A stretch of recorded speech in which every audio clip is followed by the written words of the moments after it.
Ladies and gentlemen, out of courtesy to our presenters, please silence all electronic devices. Thank you.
Ladies and gentlemen, please take your seats. Our program is about to begin.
Welcome back to the ITSMF S1-23 Symposium, sponsored by Wells Fargo.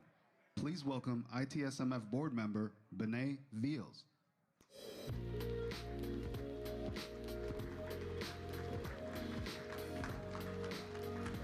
Good morning, everyone. Good morning. They put the wrong person up here first thing in the morning. I'm just going to tell you right now. I got real good rest, and they done already tried to put me out the room. I was asking everybody to come towards the center because we're going to do a little interactive thing. So if y'all could help me out and not have these old knees be racing all the way over there. And, okay, this side did well. So I'm gonna leave them for last. I want to say welcome. I want to say again, congratulations to all of our winners. Y'all looked positively lovely last night. Positively, yes. And so, there was a time when we would be going around trying to do this kind of walk of shame interaction. I'm not gonna do that. But what I do want to do, because as you know, we change these forums based on your feedback, and we need to gauge how we doing. So now y'all can I only have like 7 minutes, okay? I need 5 people to identify themselves and trust me and say they're going to be willing to engage with me. I'm going to start over here since y'all refuse to move in. I'm going to need 3 people from this side. Okay, And don't make me, okay, come on, let's talk. So, okay, the question is, so I know this is not his first symposium because we go way back. But the question is, what is the one thing you are going to take away from this symposium? The one thing I'm going to take away from the symposium is I am never alone on my journey. Doesn't matter what that is. Thank you. Number two person, number two. Okay, thank you, Tim. Now, you have a different question. We were given a challenge early in the symposium to meet, I think it was 5 people that we didn't know. So I want to know if you've accomplished your goal, and if you could identify one, that would be perfect. Absolutely. I have, in fact, spent some time with Kristen Lamoureux, who I did not know before the symposium, and learned about the SIM Women's Foundation, and I'm very excited to learn more about it. Okay, thank you. And go ahead and choose the next person on this side of the room. Make it be somebody you don't know, too. I think I can do that. Hold on. Oh, I don't know you. Okay, you have a different question. Of course I do. Of course you do. Is this your first symposium? This is my first symposium.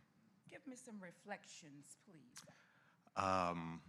Well, I would like to reflect on the family for sure and how beautiful all these people were last night and are this morning, even after last night. But just on the scholarship, the excellence in every room, the intimacy and vulnerability, and just the real talk that I've had an opportunity to be part of here. It has been completely worth the trip. I flew out of Atlanta for this, and I am very much looking forward to next year. So thank you all for this week. And just remind everyone your name. Sure. My name is Morgan Tucker, Security Managing Director out of the Atlanta office for Accenture. Thank you, Morgan. Thank you. That was wonderful. Thank you. Okay, I'm going to this, the obedient side of the room, okay? Because y'all knew that they put the bishop's child up first, and I'm going to pass for a collection later. But I'm going to pick somebody I don't know. And you have a very different question. What was the most impactful session you attended? Yeah, so the most impactful session that I attended was the Emerge session. That was just, yes, that was a really beautiful opportunity to see so many successful Black women and just hear their journeys and their testimonies to how they've gotten to where they are, so. Awesome, thank you. I'll allow you to choose the last person. I told you I got 7 minutes. Okay, we got 2 minutes. 2 minutes now. Okay, I'll pick her, the cheetah. This gentleman. Oh, this young lady here. I'm a guest that came last night, but it's a fabulous event. Okay, that's enough. That's enough. She's learning. It was a fabulous event. Y'all give it up for everybody who trusted me. Okay. So with that, thank y'all again. I have the honor, the pleasure, the privilege, and I'm a little biased too. I just love this woman. So I get to bring up our leader extraordinaire, Miss Johanna Jones.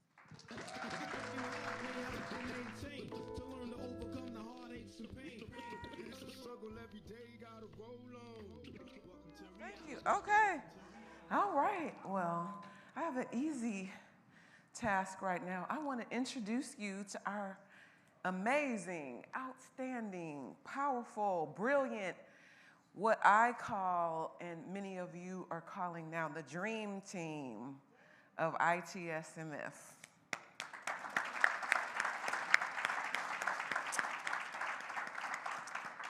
So for those who've been with us a long time or a short time, you might see emails and names and who are these people and what do they do?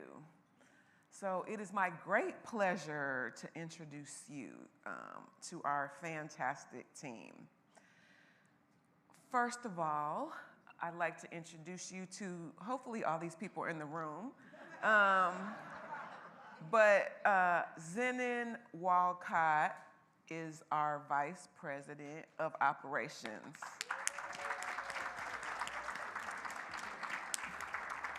So I get to be a CEO because I have a Zenon. Zenon is all things IT, HR, finance, and keep Johanna off the ceiling. So he has the absolute most amazing temperament and passion for this organization. So thank you, Zenon, for everything.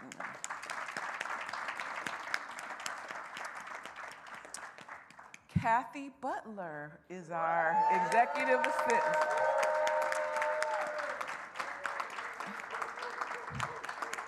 So Kathy was like the first person that I talked to outside of the board of directors when I took this job.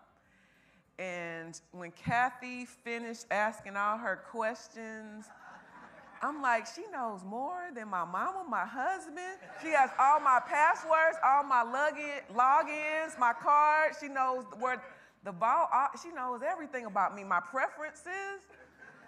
I'm like, wow, she knows it all. So if something goes down, Kathy has all the information. She has all of it. But I was like, I am in the right place. I felt confident that I made the right decision because I had a Kathy. Because one of my fears was like, there's no way that I could do this without a Kathy. So thank you, Kathy. She's more than an executive assistant. She gets every single person straight. I don't care who you are. I don't care who you are. Even some founders sometimes, they'll listen to Kathy when they need to be reeled in. They'll listen to Kathy. So she's absolutely amazing. She's absolutely amazing. Dr. Robert Scott, who leads our academies. Now, this man is right. He's the professor. He's the retired Procter and Gamble exec, but he's also Bobby D, who's a DJ.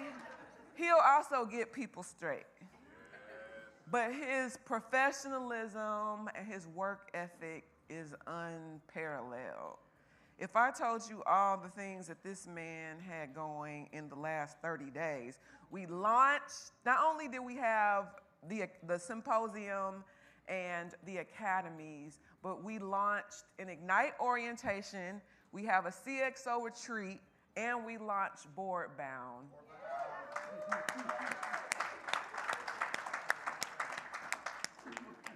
And it is because this man was pushing. Let's do it all. His motto is, why put it off when you can do it now? So he's really the driver, not just for the Global Institute for Professional Development, but he calls all of us to be excellent. Thank you. And then he always has the right song when we need it. Right. Elaine Norman.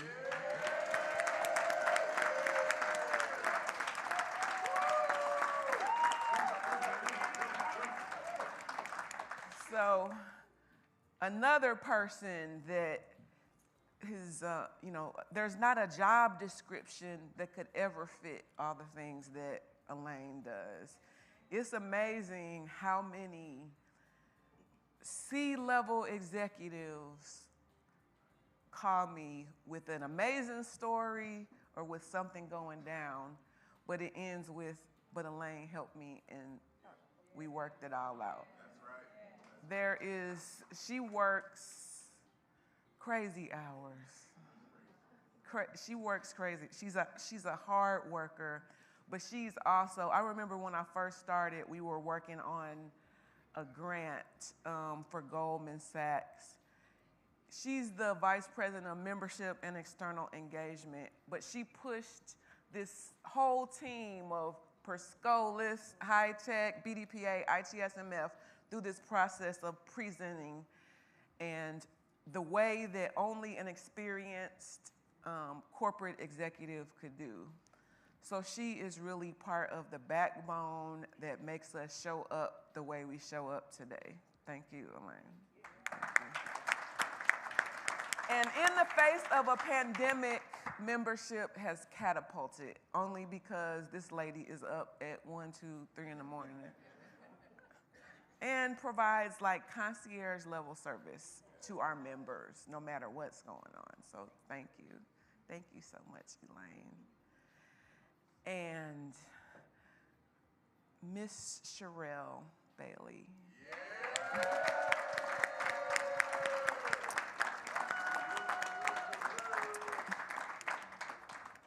I am so proud. Sherelle has gotten, I think, 2 promotions in a year and a half. Sherelle is a director now of events. We did when Myra moved on to start her business, we were like, how in the world are we going to have our events? And we did a national search for events for this role. And Sherelle very quietly said, I'm gonna show you all. All right, look over me if you want to.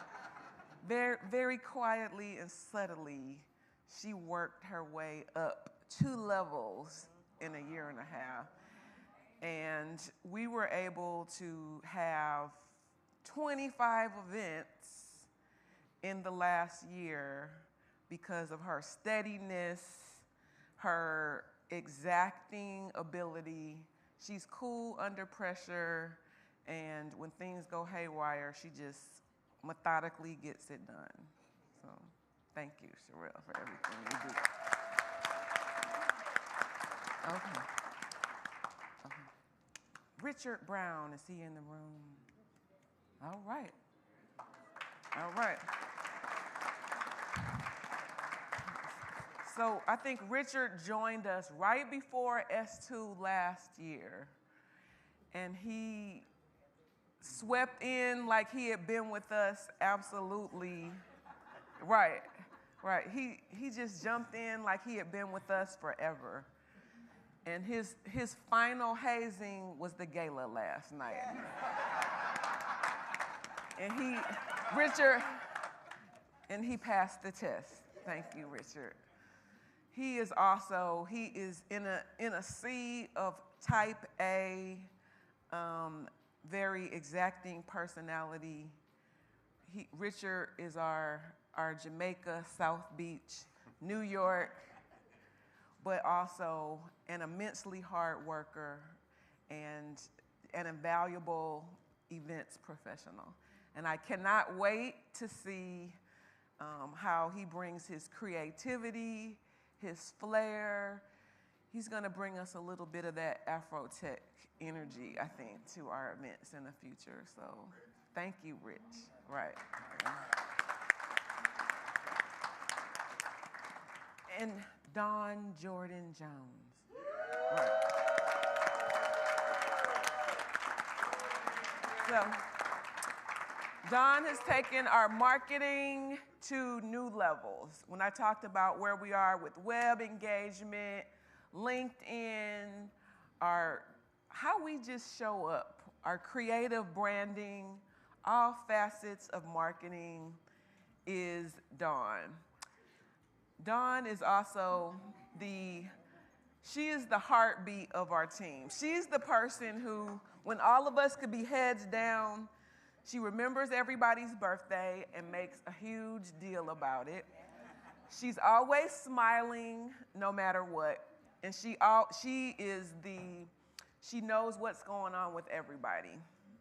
And she reminds us to make sure that we are, more than just a team of hardworking people, that we care about each other, that we love on each other. And thank you, Dawn. You have to have this type of person on. And Valda Cowan leads our college mentoring program, but she's not here. She's not here, but Valda Cowan leads our college mentoring program, and she's a one-woman band that pulls this amazing program together, and she's absolutely fantastic. And our dynamic duo, these people joined the team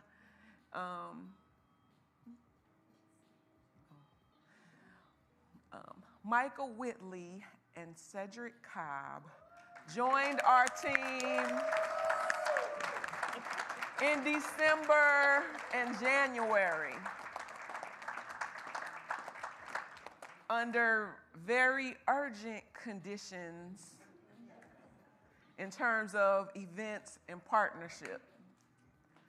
And all I can say is that I have Jordan and LeBron. But I have the personality of Steve Harvey and T.D. Jakes. Right. Right. So. Thank you. Yes. So they keep us prayed up and keep us laughing. Right. So thank you. Thank you. We are going to absolutely immense height. And Miss Ernestine Key. Yeah!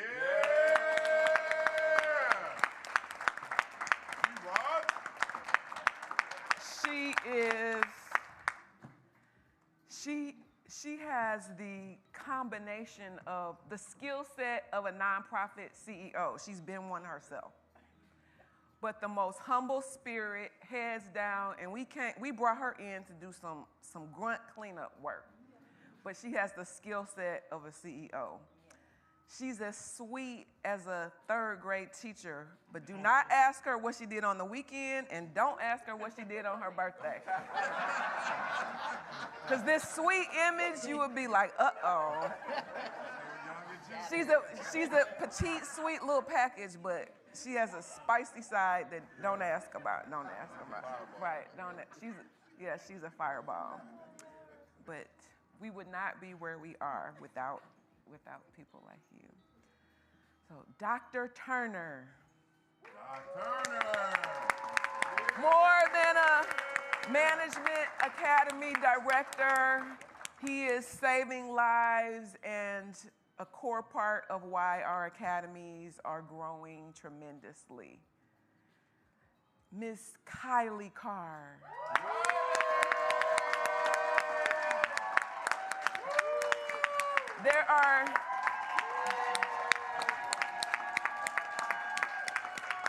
There are no words for what this woman brings to the table.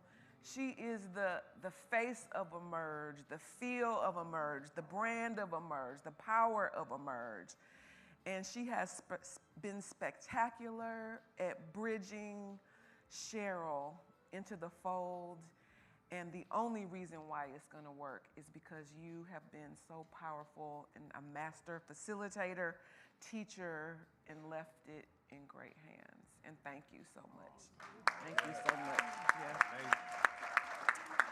Almost every conversation that we have with our 50 partners includes something about Emerge, and it is because of what Kylie is implanting in every single person. That the message that she brings makes it all the way to the C-suite. And thank you. We would not be where we are without what you're doing in Emerge. Yeah. And Dr. Rogers. Yeah.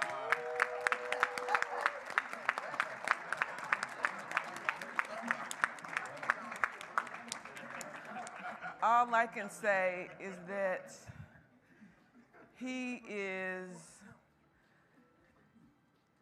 oriented me into this role.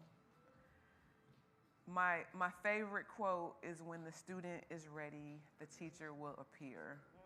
And he was the master teacher that I needed these 21 months to show up in this way.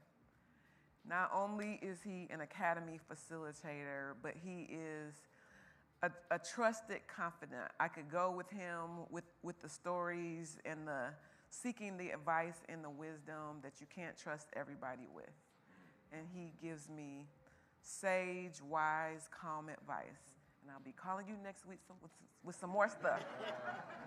But he is a gift not only to the academy, but to me personally. And we are more than blessed to have people of your caliber associated with us. Thank you so much. Thank you. Right. Denise Smith, one of the newest members of the team. But she shows up and she shows out in her own way. She joined with a breath of energy like a firecracker within one of our first conversations. She's our new Ignite Academy director. So we gave her a vision, a strategic vision for the board. So I'm like, this is something that absolutely cannot fail. And she's like, I got this. I already been doing this. This is good. Don't worry about me. And she is absolutely amazing. In her short time, she presented to the board and they were just blown away at what she's been able to accomplish in just a couple of months. And so this, it was important. When Sheila Talton talked about her story and being an entrepreneur, Denise is now responsible for carrying that vision forward, and she is absolutely phenomenal. Thank you for everything you did. Nigel Cudjoe.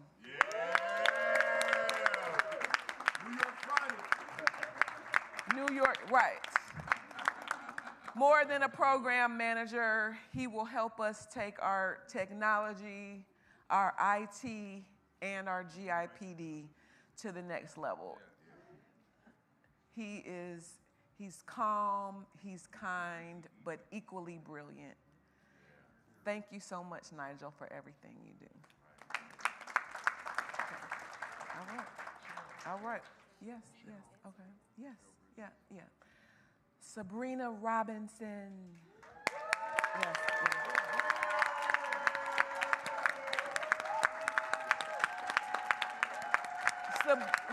Sabrina has taken on the role of Emerge Forum Director and filled the amazing shoes of Miss Myra Herring.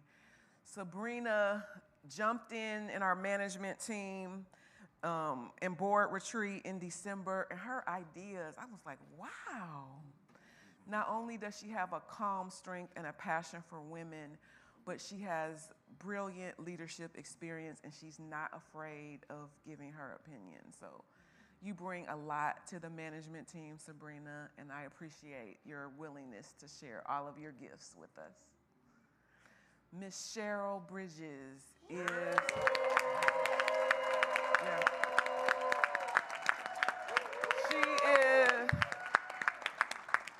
she is a master coach, counselor, but she also gets it in on the dance floor. She has been immensely willing to share her gifts throughout the organization. One of the things that we want to grow and expand is our commitment to health and our commitment to making health and emotional education a part of our toolbox. And Cheryl was given to us as a gift to help us bring those gifts to the table. So thank you, Cheryl, for bringing your whole self, your happiness, your joy, your sage coaching, but you'll also help all of us be more healthy going forward. Miss Patty Parker has joined to help Elaine in membership. And Elaine she's risk averse, and she's not going to give the keys to just anybody. So we know by that Patty has to be absolutely amazing in order for Elaine to allow her into the membership database. Because I think it took me a year to get into it. And she gave it to Patty, so that says all you need to know about Patty Parker. So thank you all. This is take a bow, right? Thank you, yeah. All right, we're gonna take a picture? All right. All right. All right.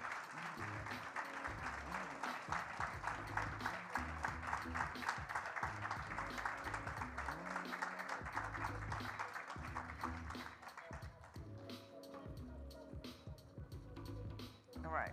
All right. Thank you.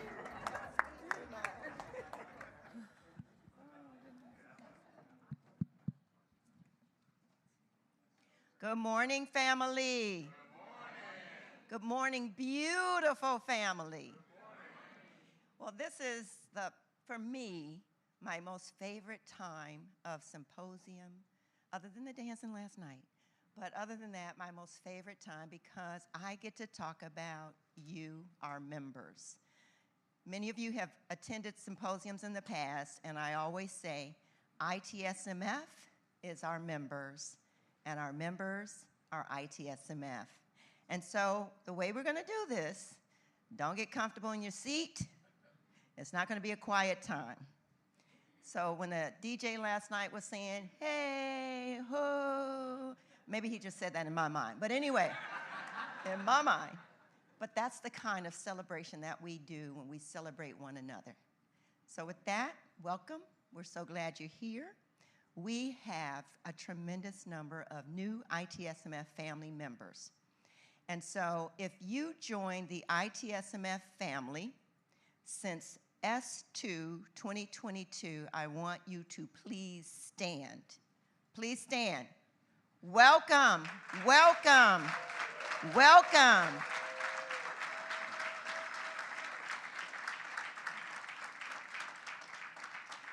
So the faces you see on the screen are those who have joined us in the last couple of months. And so when you go out on LinkedIn, please welcome them to the ITSMF family in the way that we know how to welcome them. And then our associate members, also a new set of associate members, and this body of members is growing tremendously. If you think about it, each year we are graduating now over 100, maybe 125, Robert? Okay, each year, so just think about it. And what we want you to do is, once you leave your academy, you become a member, all right? You start, if it's associate membership or whether it's executive membership. So welcome. And then we just want to do an encore applause to our newest fellows, ITSMF fellows, the highest honor that you can get in ITSMF. So a round of applause for Marilyn Crother and Art Hopkins. Executive Member of the Year, Eddie Bright. Woo-hoo!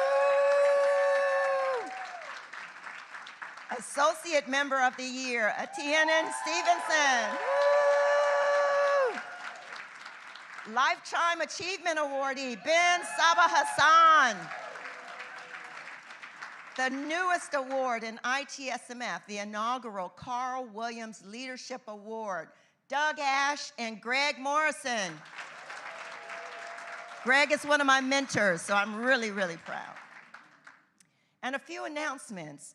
Lamar Dunn is now the Chief Information Officer at the Department of Justice, Office of Pardon Attorney. Gary Flowers, CIO Transformation and Tech Services with Year Up. Year Up is one of our alliance partners. We work very closely together. Jessica Hartley, she was here earlier. Is she in the room? If not, she's now Head of Design and Customer Experience at JP Morgan and Chase. And then promotions, Logan Montgomery is now the Senior Director of IT Services at Blue Cross Blue Shield of Michigan. Board assignments. You heard we've got the Board Bound Academy. So if you want to be where folks like Doug are in terms of board service, be a part of that academy. But he's on the Vice Chair Advisory Board for Riffian Investments. And then I got a late breaking news here. Somebody tucked in my pocket.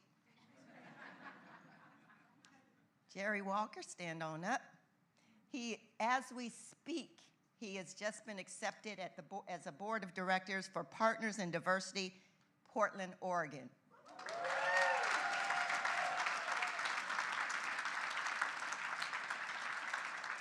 And let's see, is Zach in the room? He was with us last night. So Zach, one of the highest honors that you can get in the United States of America. Zach is being awarded in June of 2023 the Presidential Lifetime Achievement Award. It's the President's Volunteer Service Award. He gets a letter from the President of the United States and our Vice President honoring him for his lifetime achievement. So when you see Zach, send him a note of applause.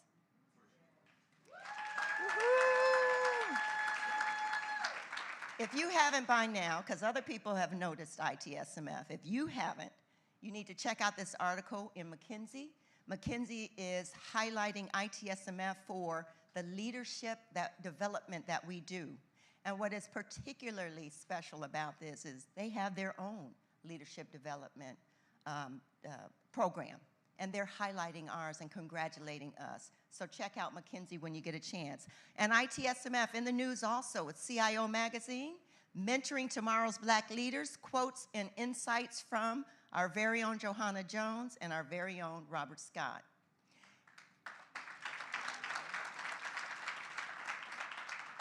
By now, you should be receiving each month our monthly newsletter. It's called Tech Bites. If you're not receiving it, first do this. Check your junk, your spam, your quarantine folders. Check those first. But if you don't find it there, then send us a note at membership@itsmfleaders.org. Membership@itsmfleaders.org. It's thank you. ITSMF, we celebrate our authors, and we have several authors in our organization. And if you are an author of a nonfiction publication, let us know. Send that to membership@itsmfleaders.org because we want to put you in the author's corner. And until our class of 2023 EA graduates, I'm going to continue to promote our EA class of 2022. This publication, if you haven't gotten it, the QR code, I think it might work. I don't think it's just decoration here. But go ahead and get our Understanding the Game of Executive Leadership Strategies to Win. If you haven't seen it and read through it, so many tips, so many pearls of wisdom. Yes. Yay! And then you saw Ibrahim talk about office shock. You need to get this, and you need to know about the Institute for the Future. It's one of an organization that we have a partnership with. As an ITSMF executive member, you have access to the benefits of Institute for the Future. And if you were not a member of ITSMF, you would pay, wait for it, $75,000 to get access. That's how important this information is. And so as senior executives, we need to know about not what's current, we need to know about what's emerging so that we can stay abreast just by knowing what's emerging, okay? And then those who were in the Ignite session yesterday, you heard about Cedric Nash's new book. It's about why should white guys have all the wealth. So if you want to learn about wealth, get this book. And then Dr. Rogers, woohoo! Diversity training that generates real change. I won't even say anything. I'm going to make you go talk to Dr. Rogers about it. All right? And then our very own Cheryl Bridges.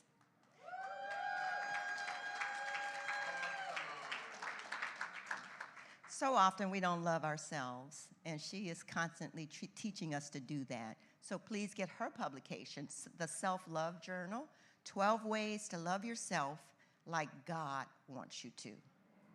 Thank you. And just a few announcements. You heard that ITSMF, we are a board organization, and board elections will be this year. And we've already launched that process. Our nominating committee, some of them might be in the room. I think I see Jane. I think she's here, Jane Harper, Ida McKinley, Latasha Gary, and Charles Wright are leading the nomination process. You may get a phone call or an email from them. If you do, if I were you, I'd pay attention. And then always stay connected to the family virtually. Outside of our symposiums, our members meet once a month. The first Wednesday of the month for our executive members, the second Wednesday of the month for our associate members. It's a time for us to get together, to network, to celebrate one another. But as importantly, we take a topic and we discuss that topic in a facilitated manner. And the beauty of this is you get to hear on that topic from all of the industries and companies that your fellow ITSMF families represent. Our Elevate Men's Meetup is on Wednesday evenings. The next one will be June 19th. It's an opportunity for our men to discuss topics that are of interest to them. And always, always, we've got to keep this pipeline strong. Our college mentoring program, as Johanna mentioned, and as Valda runs it, it is critically important. Pour into the life of a college student. And you saw a snippet of it last night. We have the ITSMF Foundation.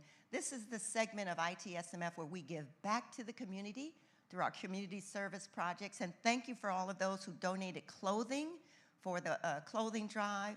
If you didn't get a chance to do so, it's not too late. You can go online, because this is what I am, the online queen of shopping, the online queen. And so I said to myself, I didn't get a chance to bring clothing with me. I'm going to go on Amazon and send the clothing to them, okay? So you can do that too. But we also, this is the ARM, the ITSMF Foundation, where we do scholarships for deserving STEM students and other community service projects. And that's it. Membership at itsmfleaders.org. ITSMF is delighted to take this opportunity to thank our partners for their unwavering support. Your partnership has been an integral part of our success and growth, and we cannot thank you enough for your contributions. Our silver partners are CMIT Solutions, Lamero. Our gold partners are Panera Bread, Pyramid Consulting. Our diamond partners are American Airlines, Becton Dickinson, Cardinal Health, Cummins, Fannie Mae, Freddie Mac, Gilead, Lincoln Financial, McKesson, NASDAQ, Oracle, Platinum Technologies, Silicon Valley Bank, Southern Company, Teachers Insurance and Annuity Association of America, Worldwide Technology. Our platinum partners are Blue Cross Blue Shield of Michigan, BNY Mellon, Cox Enterprises, Hallmark, JP Morgan Chase, Eli Lilly, Logitech, Micro Focus, Procter & Gamble, Price Waterhouse Coopers. Our titanium partners are Accenture, Bank of America, Deloitte, Citi, Truist Financial. Our palladium partners are Capital One, Cisco, HP Inc., Microsoft, PepsiCo. Our vibranium partners are State Farm, Wells Fargo. We look forward to continued partnership and to achieving even greater success together in the future. Thank you once again for your support. And she's back. I get the distinct honor and privilege of introducing this next panel. We go through so much, and you heard Cheryl talk about the health, taking care of yourself. Well, Johanna mentioned to us that we need to do more than just give you some resources and slides. And so I want to introduce Cheryl Bridges and the panel to come on up, and we're going to talk about answering the challenge of mental health together. Answering the challenge of mental health together. Cheryl Bridges, everyone. Oh, you don't need this.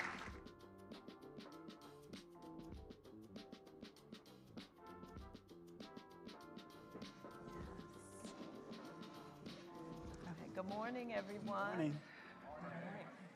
So give me a little grace since I was on the dance floor so much. Since Johanna called me out. So good morning. We are so glad to be here this morning to talk about a topic, mental health, answering the challenge of mental health together, because it is a shared responsibility. It's not something that we need to try to do on our own. So I am honored to be sharing the stage this morning with Dr. Tamara Duperfall Brownlee, who is the Chief Health Officer for Accenture.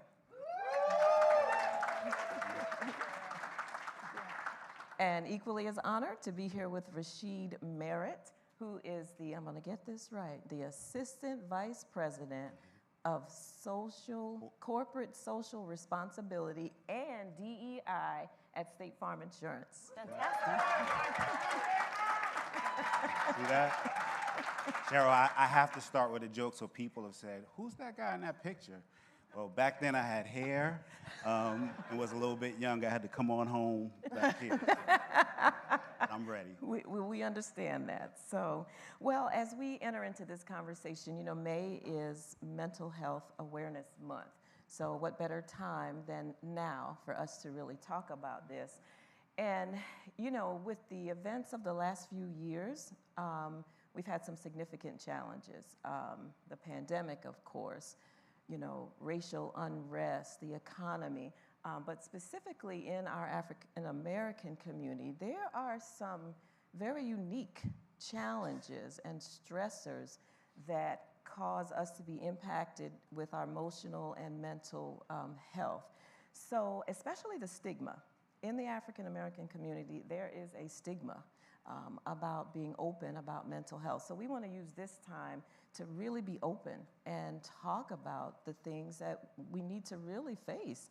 But before I do that, I just want to mention to anyone, if anything we talk about this morning triggers you in any way, if it touches, you know, a chord in you, just feel free to step away, breathe, it's okay. There are resources that we'll be able to share as well for you to get help if you need something right away. And please know it's okay. That's what we're doing here. We're removing, we're silencing the stigma. It's something we need to talk about. So I'll start, both of you, I'll ask you this question. What do you think are some of the unique challenges and stressors that affect our emotional and mental health in the African American community, and how can we address some of those? Well, I'll jump in, and thank you for this warm welcome. I did not know who was going to get up this morning after last night. You know, when I agreed to do this, I commit to be vulnerable with all of you and to share with all of you. So I'm going to start with a very brief story. Social media is interesting. And in 2017, I had someone from my early teen years reach out to me that wasn't a healthy person in my life. And I quickly just kind of blocked that person and kept moving on. But then when work piled onto it and life and kids and marriage, I realized that I was having something difficult that was really getting to me in unique ways, anxiety, et cetera. And I went to therapy. And with going through therapy at that time, they were able to unpack that. And I'm like, that one little reach out is what did it to me? And it was very interesting. And then also the pandemic wasn't healthy, I don't think, for any of us. Mm-hmm. And I saw some things in my children and my father that kind of led me to think and get some of my family members some access to these things. So that just became a deep process for me. But so I just wanted to be transparent in that way. And I heard more men talk this week about therapy, about help than I had ever seen. And I'm so proud of that. Yes. And one gentleman from Wells Fargo said, we're never as good as we look. We are never doing as good as we actually look. And that really stood out to me. So to answer your question, there's three, and I'll be very brief. Some things that I always say to people that I mentor, it's the we, me, and them effect. In addition to the stresses that we all have, the me effect is we've all been told since we were little, I've got to do more than everybody else. And that pressure at some point is going to wear on you.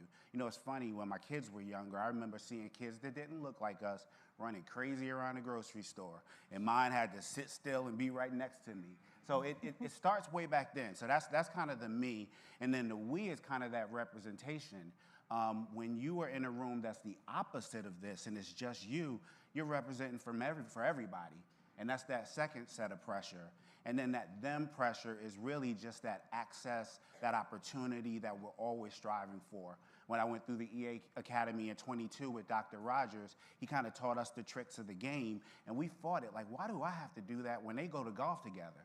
And he kind of helped me understand, no matter if they go to golf together, you better find a way to get with them. And those rules of the game can kind of wear on you. So for me, in addition just to the day-to-day, it's kind of that me, we, and them factor. Thank you so much. Dr. Tim. Rashida laid it down. You know, I really appreciate that, and I just want to amplify Rashid that much more, just being a black man who's authentic and sharing, you know, where he is, and I'm really appreciative of what you're doing in your organization and beyond, so thank you for that. I think it's a question of authenticity. I think everyone is affected by mental health, regardless of how you identify. African American, white, whatever, and some of us are some combination thereof. I think the challenge arises though when we have to show up, and we're often encouraged to show up as our authentic self, you know, especially in the workplace, but they don't really mean that. You know, how can I show up, my authentic self in a given day may be, my dear friend is going through a mental health crisis, and I had to be up with her all night, the night before. I'm tired. I really don't care about what we're talking about right now, but I need to be 125% because that's what I've always been told that's required of me. Or I don't feel good physically, you know, but I need to stuff that down, you know, and show up. Or here we go again, I'm a unicorn, the only in a room, and I feel like all eyes on me. And as an introvert who really doesn't like to be in the forefront, how do I do this, you know, on a regular basis? So I think it's a question of authenticity. And I hope that this conversation, we can talk a bit more about what authenticity means, how we can change the culture. Now let's bring it, you know, really specifically to work. In addition to all of the things that causes stress at work, from the environment that we're in right now, we're all in tech-related fields or affiliated. Really, every company now is a tech company. So we're feeling the pressures of the economy, the pseudo-recession that's in place. You know, am I going to have a role? Am I not going to have a role? Compiled on top of that is, how do I show up every day? How do I produce? You know, how am I going to be able to present myself without having all of the biases of the world, you know, attributed to me as I'm doing that? I heard a really interesting statistic at a conference I went to last week that on average, worldwide, everybody who works spends about 85,000 hours of their life at work, second only to sleeping. That's amazing. I don't know about y'all, but I'm from a West Indian family. It's probably more like 120,000 hours because we had to have 3 jobs. You know how that goes. At work. So if you think about that and the things that happen at work that compile the stress, you know, and the anxiety, it behooves us to take not only great awareness, but control over the environments that we have that can curate places where we can thrive. It starts with the mind, the body soon follows, and we have not given ourselves permission to be able to do that. Others do, right?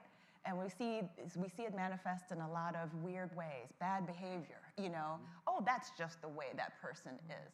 But for us, it's an indictment on our performance, our skills, our integrity, and it's time we stop it. It's time that we say, prioritize me. I need to be healthy so that I can be productive. So how do we do that?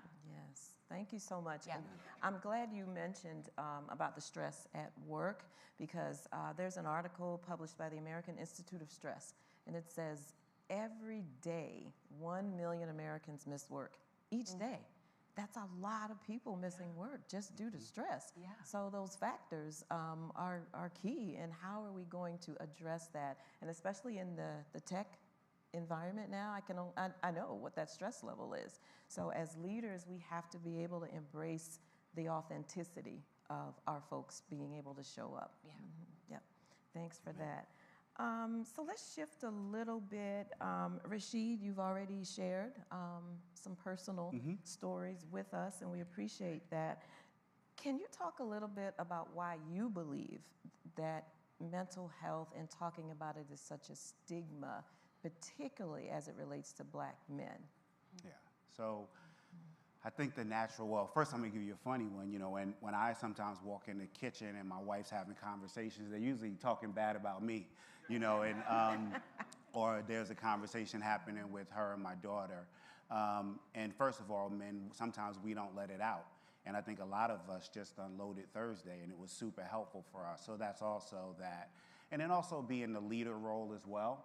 And then obviously we all know that there are some cultural things as well. I grew up 25 minutes away from here in New Jersey, and I remember, because of economic reasons, the ER was our second doctor, because we knew that we couldn't be turned away. I believe that my parents knew it wasn't the right thing to do, but hey, if we're in the middle of the night, we don't have the money, this is what we're gonna do from that particular perspective. So this is not necessarily a man thing, but our people and religion. While faith is very important to me, I remember one time I broke my hand and my mom pulling out oil trying to pray for me. I'm like, Mom, that ain't gonna help. you got to get me to the hospital. This is not working. So it's those dynamics that are just real. They're just cultural, and they're just in us. And then let's face it, we do have a reason to be a little bit skeptical. Things like slavery, things like the Tuskegee experiment.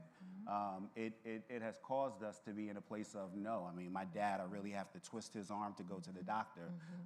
In addition, we don't like it, but it's just those unique dynamics. So for us, I think it's a little bit of that. And then from the mental health perspective, I think a lot of us as men don't really look at that as something that is brave enough. And it's funny, I looked up a stat, not funny, but Black men are 4 times more likely to commit suicide than black women even.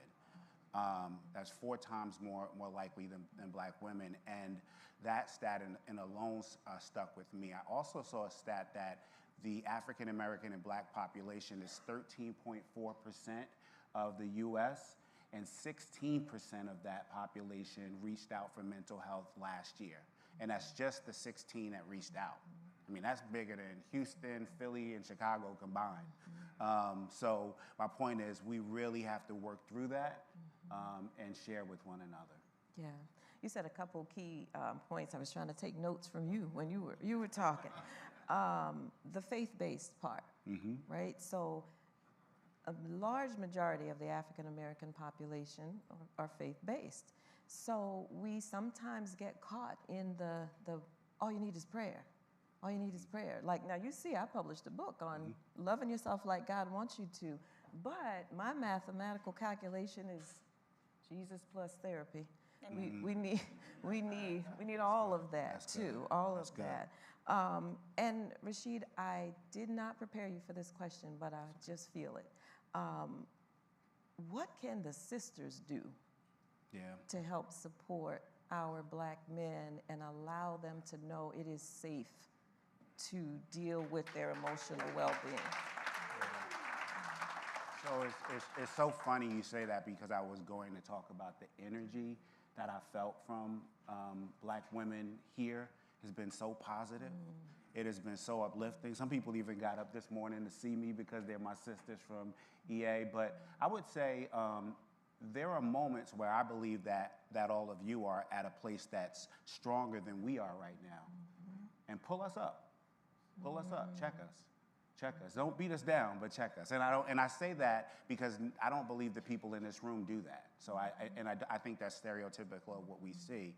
But I would say, know that we respect you, we value you, we honor you, but help us. And if you see that we're broken, pick us up and pull us together. And I would say my executive academy, Johanna, went through EA with me, and she was not an observer. She was an active participant, and I can reach out to her anytime for anything that I might need. So just help us and elevate us. Yeah, thank you. Thank you so much for Yeah, that. And we will do that, right? And that's why this topic is what it is, answering the challenge of mental health. What? Together. Together. Not alone or separate, together. Agreed. So thank you for that. So let's shift a little bit. Dr. Tam, I'm going to look to you. Let's talk a little bit about grief.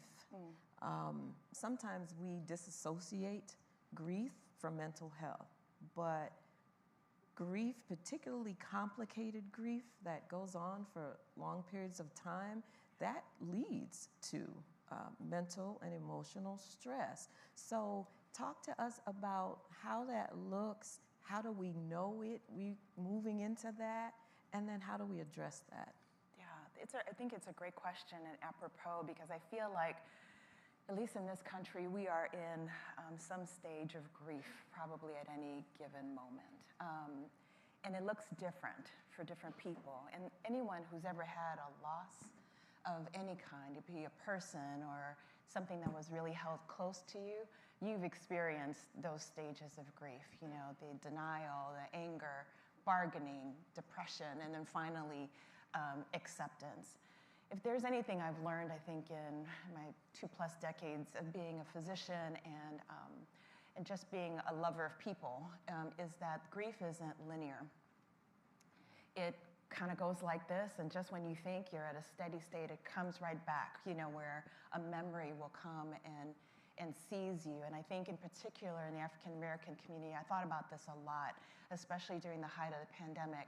If you feel comfortable, how many of you lost someone during the pandemic?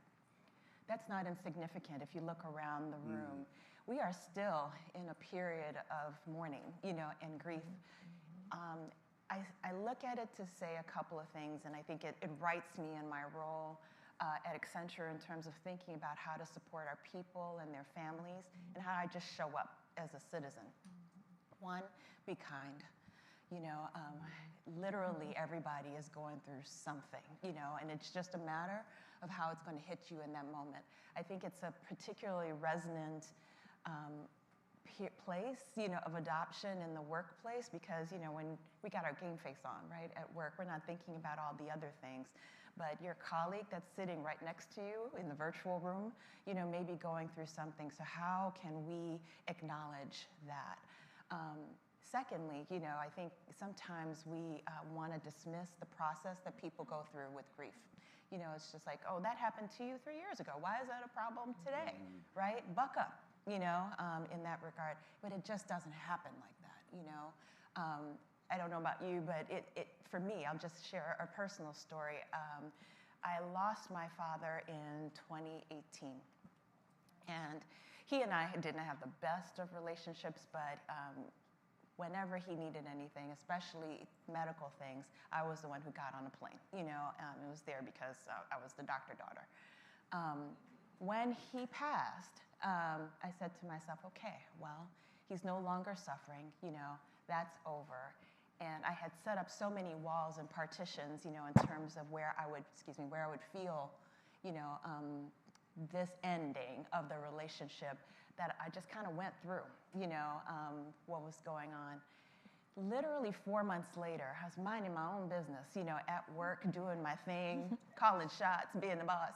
And, and it hit me, you know. I said, why? I feel melancholy. I don't feel like I can get up, you know. And this, I'm the strong one, right? I'm the doctor. I'm the one who everybody comes to. It's just like, Dr. Tam, I got just one question, you know, for you. And I had to reckon, you know, with myself that, Tam, you're going through grief right now. You know, no matter what the status of the relationship is, you're going through grief. And I took my butt to therapy. You know, I was just like, look, I don't know what this is. You know, the man was not the greatest, you know, in that regard, but I acknowledged that he was my dad, you know, and I lost him, and I need to reconcile all the things that weren't right and the things that were. And I'm a better person for it, and I feel so much more whole. It's not to say that there aren't times I think about like what could have been, you know, in that respect. But I'm so grateful. My husband gave me space, you know, for it. The rest of my family gave me space. And so maybe it shows up like that, you know, for you. But I think it's important to, when you're experiencing it and you acknowledge what it is, you know, take a pause. Literally, press the pause button. You know, think about what you need to do. Seek help. Easier said than done.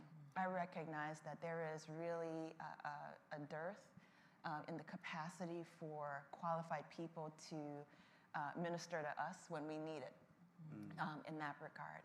But hold on, you know, resources are there. I think as Rashid is, and I'm a champion of really wanting to make sure that there are equitable resources at work, since we spend so much dang time there, you know, that we might be able to have the resources that we need in order to seek the therapy that we need. Thank you. And you know, we can shift now, Rashid, to talk to you about the prohibitive costs of healthcare, particularly in our African American community, and us being able to access it. So what do we do to increase the ability to access this mental health care that we need? And tell us about, I know, a program we talked about that you were going to share called Included Health. Included Health. Yeah. So talk about that. Does anyone's organization have that today that you know of? Yeah, very few hands went up. So if you don't jot down anything I say, listen to the doctor.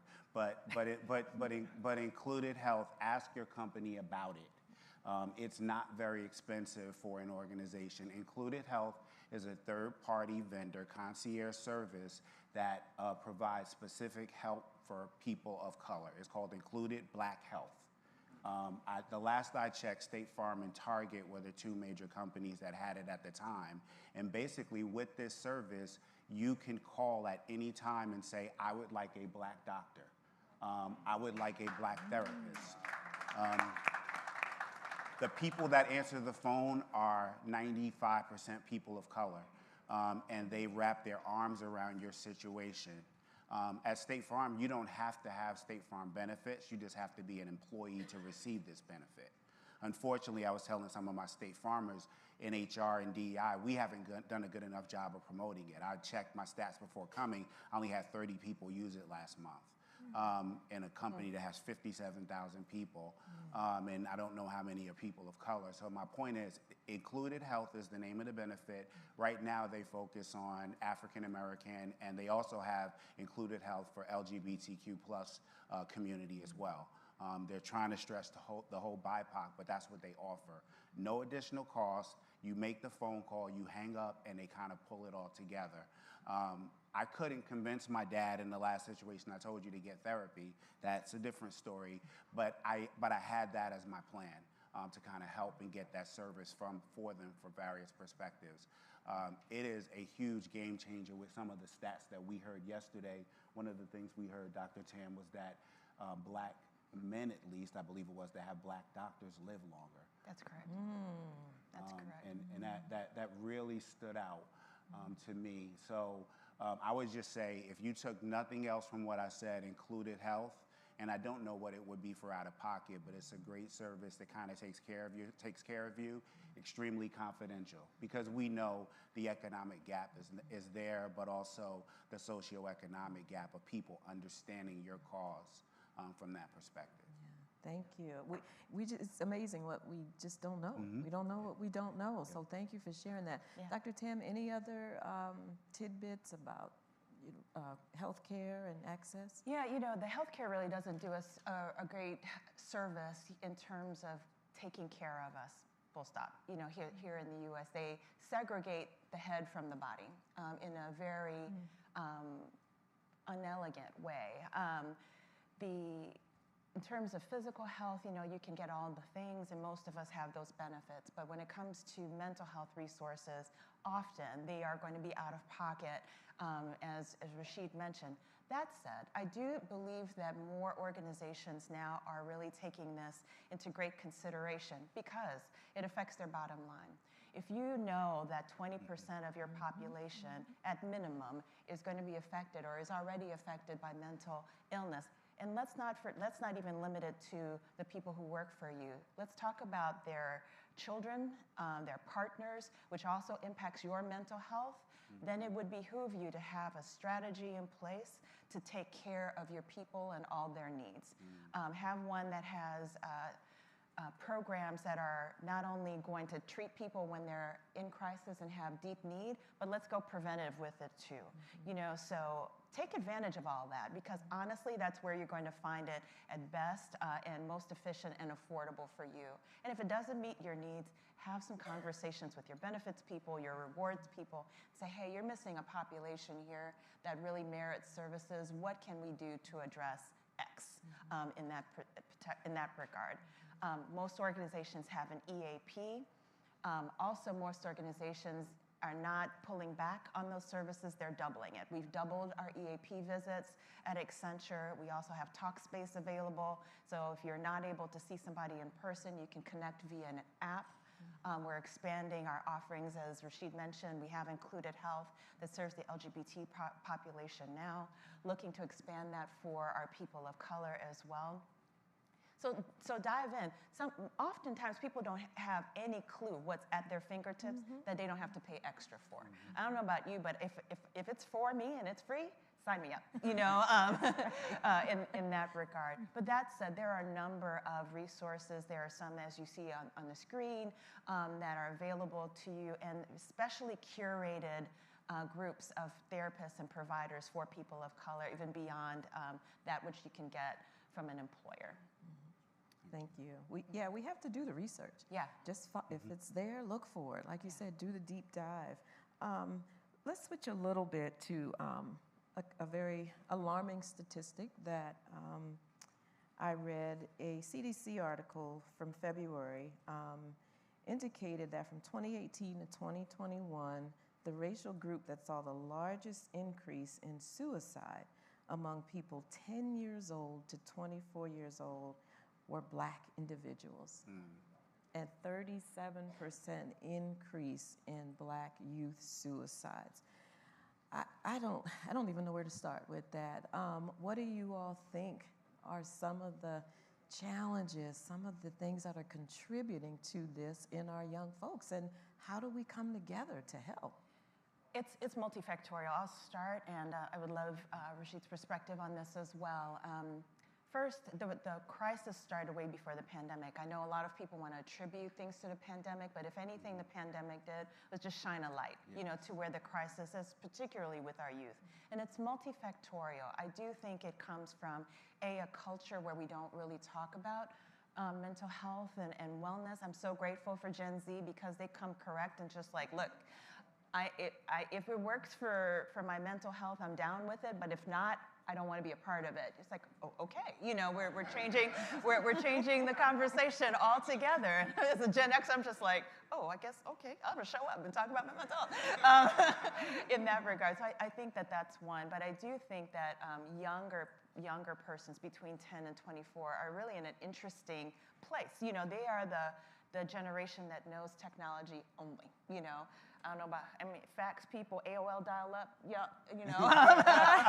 Okay, you know what I'm talking about. But, you know, that is their way, and especially the power of social media in that particular vein.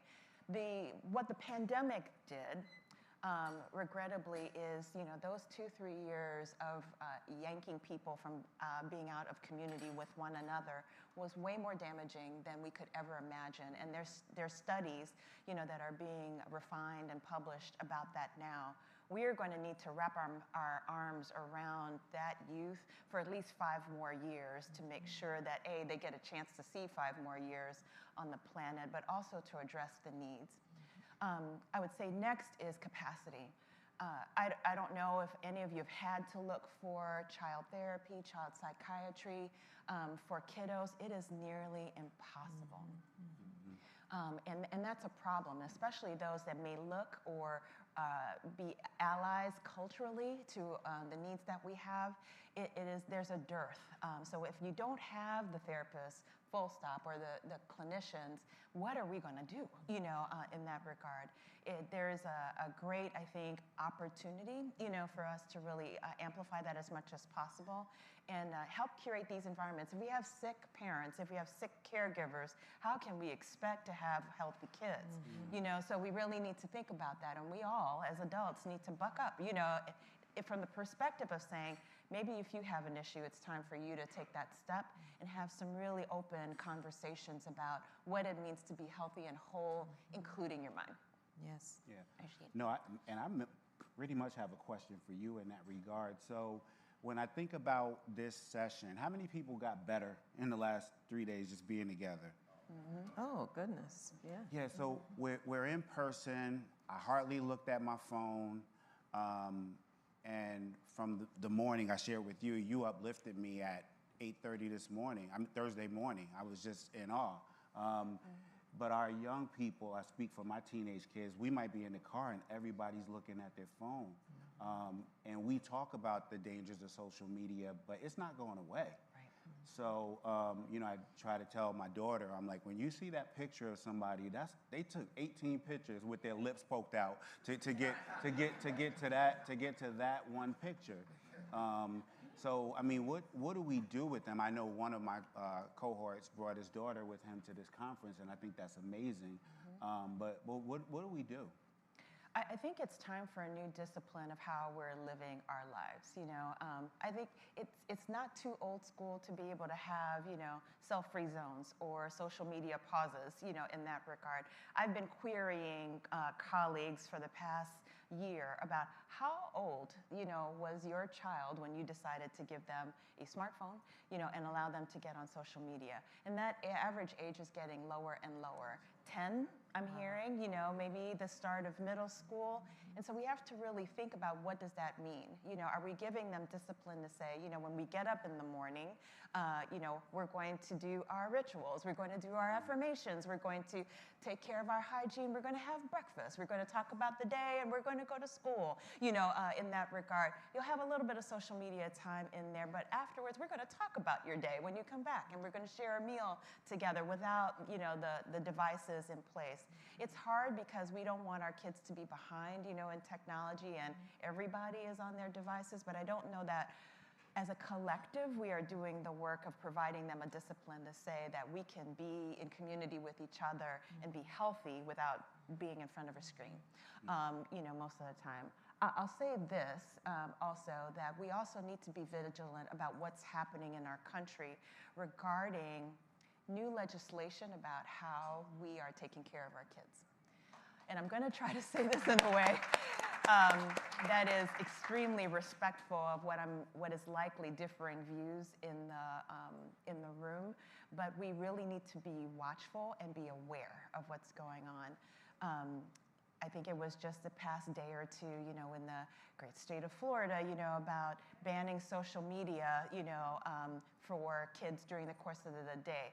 I don't know that that's necessarily bad, in that regard, but we need to be mindful because I think that when there are policies or regulations that creep in, we then lose control, about what we are able to afford our children. There's so much more that's packed in that if you read between the lines, but I do want to just encourage us that there is another level of activism and vigilance and awareness that we need to have that's not just on us and what we're doing in our home, in terms of what our children are being exposed to.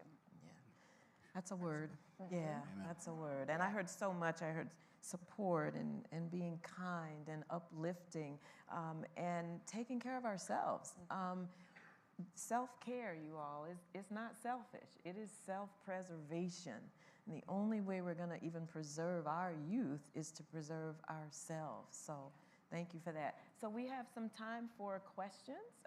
If anyone has questions for our panelists, there are microphones in the room. I can't see. Hi, good morning, everyone. My name is Brianna Brown. Firstly, I would like to apologize because I think I'm about to be a bit long-winded, but I also wanted to address the question or statement that you made to the statistics around the younger generation. Because I feel that in a personal testimony, I feel like when it comes to when you're looking at the world and what's around us, I agree it can feel and look like we're being raised within a decaying or dying society, in the sense that, like what you said, politically, things are just not looking well for us. When we're looking financially as well, as y'all know, I mean, the dollar's not stretching as far, and we're obviously as well in a society that's growing increasingly and further away from God in a sense, so it's a lot harder for the younger generation to root themselves into something that's filling them spiritually. And there's also a dissociation to the other generations that are not fully being realistic about their emotional intelligence and how they're addressing the expectations for us to really be present with ourselves and what we're delivering in the world, right?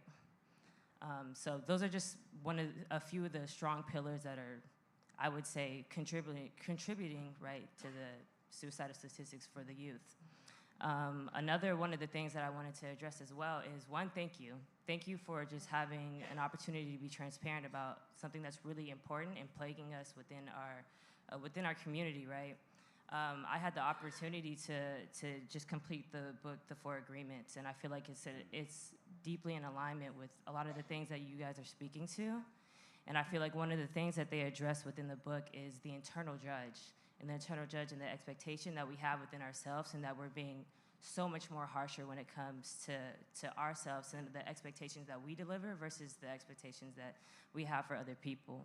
So my question to y'all is, what are some actionable things that we can do for ourselves to make sure that we're diminishing that judge, to make sure that we're able to, one, be gracious to the opportunities around us, and to be sweet to ourselves in a sense, to really be able to pour into us and make sure that we're not being so aggressive when it comes to us internally.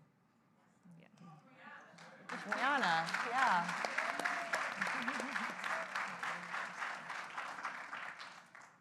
Thank you for the comment and the question. I was listening to you, and I was taking away some things, as well. First, I heard about us all, especially professionals, having a sense of humility when it comes to listening to people who we're mentoring or raising, who are younger than us, to really understand the issues that are present, and that we can respond accordingly. In terms of what we should be doing now, I say this often in talking about the issue of wellness and well-being overall, but I'm giving people permission to really take care of yourself, and be back resonant with your purpose of why you're on this planet. Purpose comes when your skills that you've been honing, still sharpening, still figuring out, meets places of need. And I feel like too often we're hustling, especially younger generations, and we're not thinking about purpose. And when you're hustling, and I also say this quite a bit, hustling is good for a season, but not a lifetime. When you're in the hustling, your cortisol is being depleted. I'm getting medical for a minute, and then your ability to be able to recover, your muscles end up degenerating, your ability to think and focus is diminished. How can we show up to be our best selves, and rule the world, in the places where you are, if you're not paying attention to that? So give yourself the opportunity in this year of our Lord, 2023, to focus on you. So let it be the year of me in 2023. It's not too late, to really think about the things that nourish you so that you can achieve purpose. I do also think that there is, in that, a moment and an opportunity to tell yourself the things that you need to hear. You can do hard things. Not all stress is bad stress. They're not always out to get you, but even if they are, I'm meant to be at this table. You know, all these things I think is really important, and kind of block out, you know, this kind of goes back to the social media, block out all the other stuff, you know, that's outward, you know, and electronic, it's fake. You know, I mean, really what counts is what is being played in your mind on a regular basis. But if you don't nourish it, then you're in trouble, you know, in that respect. I'm going to put my doctor hat back on now because this is a soapbox that I've been on for the past 3 years. We have delayed care for ourselves for far too long. If I meet one more executive that's just like, yeah, I ain't been a doctor in about 5 years, or I haven't had my screening, I just want to hug people and be like, give me your phone so we can make that appointment together, you know. We are literally dying from neglect, you know. Let's not do that. You know, there's enough that is addressing us and attacking us on all sides. Let's not add neglect, you know, to the mix, you know. So let's also prioritize that. Yes. Thank you. Thank you. Is there another question? Great response. Yes. Yeah. Thank you, Elaine. Thank you. Thank you so much for the panel. I just want to make a statement and ask a quick question. When you think about the impetus of mental health, it's not just clinical. Sometimes it's situational. It has to do with accident, illness, injury, aging, and so many other things. And I think that's why, one of the many reasons why shame is not an option, because it may not last forever, but untreated, it would get worse and be passed on to our kids. They're watching. The other question I had is, how can we keep our Black men, our Black, strong, powerful, necessary, and amazing men psychologically safe? You made a statement that we should just hold you or pick you up, but what does that look like? How do we know when that need is there? Help us find you when you're lost in whatever it is you're going through. You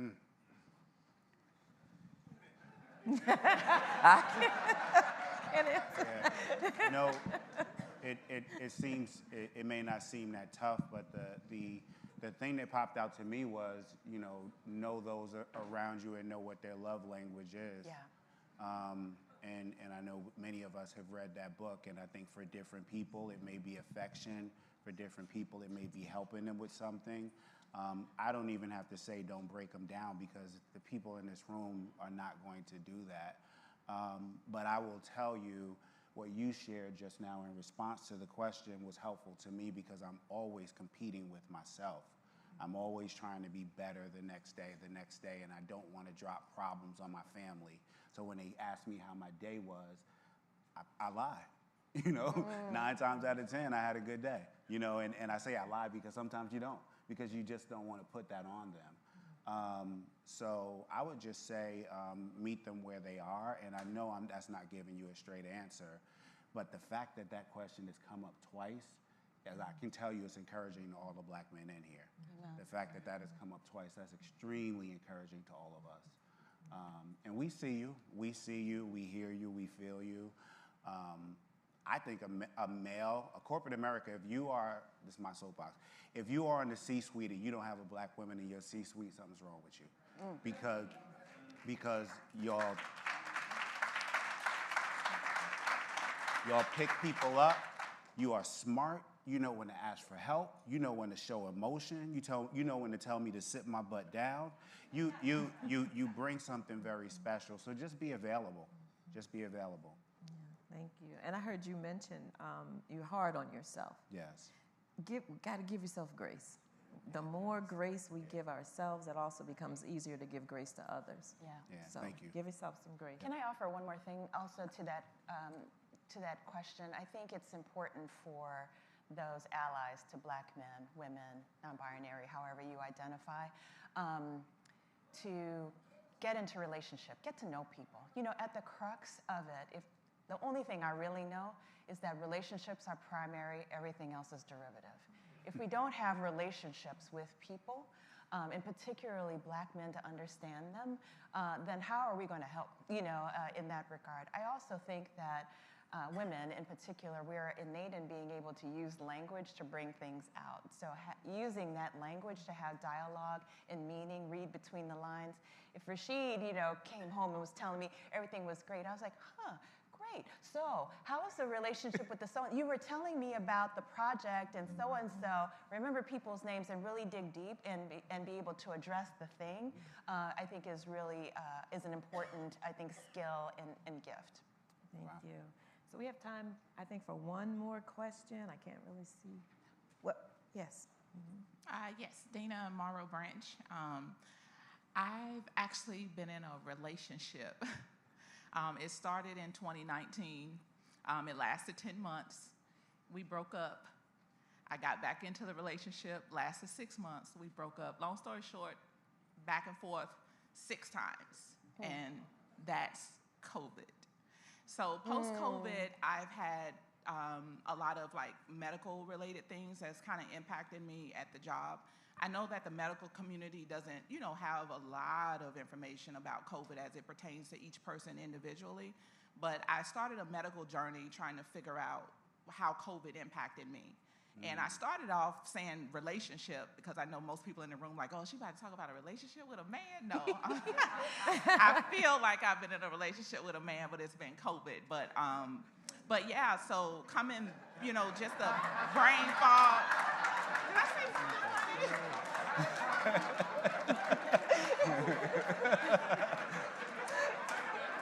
Okay. Oh my gosh, I just realized what I said. No offense, brothers, no offense. But seriously though, very trying to figure out how to overcome. So I decided to go on a medical journey to figure out how COVID impacted me. I'm on my 5th specialist now just to kind of, get tested. And I've discovered every person I've went to, I've discovered something new. Went to the asthma place. I now have asthma as a result of COVID. I have a couple autoimmune things that apparently were dormant, and then they kind of surfaced from the trauma of COVID.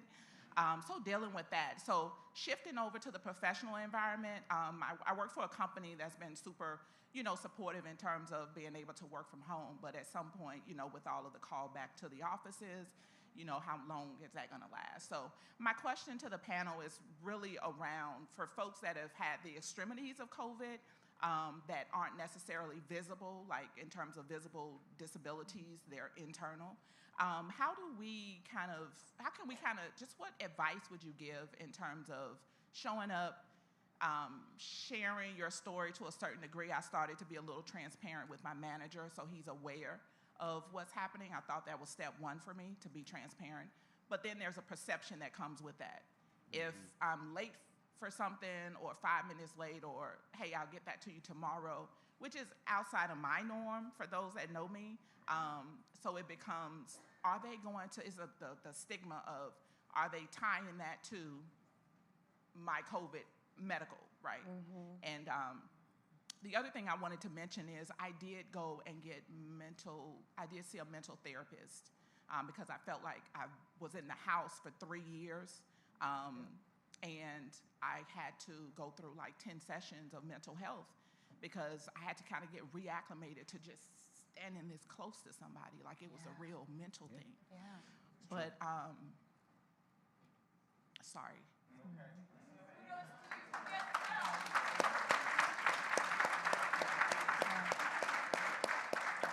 And I don't cry. I probably cried 1 to the cube in my whole life, but yeah, just a little bit about that. But that's what I was going to say. That's the brain fog of COVID. But what I was going to say was during that process, I shared that one of the medical physicians shared with me, I'm telling her that there's something going on, and they're like, oh, it's just in your head because you have this phobia of COVID because you've had it 6 times, and it lasted a total of 3 years. And I'm like, it's not in my head. And long story short, I went to the GI doctor, and it actually turned out to be a thing. A medical thing. And so if you can weave some of that into your response, that'll be great. Thank you, Juan, for being transparent and sharing. I think there are a couple of areas that could be talked about, in response to what you shared in the questions. I'll take the long COVID medical, impacts, and I'll pass the baton to Rashid in talking about showing up, at work. Long COVID is a thing, and there's still so much that the medical and scientific community are really learning about it. From that perspective, I feel for people who suffer from it because it's not one thing that they could put their mind on, but I think the strongest prevailing scientific theory about what lends to long COVID is that it's a neurological problem, maybe a thrombotic problem, meaning that it's related to the body's ability to make clots, which we need, if we get cut in that regard, but COVID for some reason amplified that. So imagine if you're having a clot that impacts your brain or it impacts your gut, and the like, whereby it manifests as you're not being able to think as clearly as you used to, or, GI problems, or you name it. I've heard so many, lung issues, then it's real and it fluctuates. It comes on and it comes off. From that perspective, to which I would say, and we could talk about this later, but I would definitely identify an academic tertiary medical center in the area where you are. Most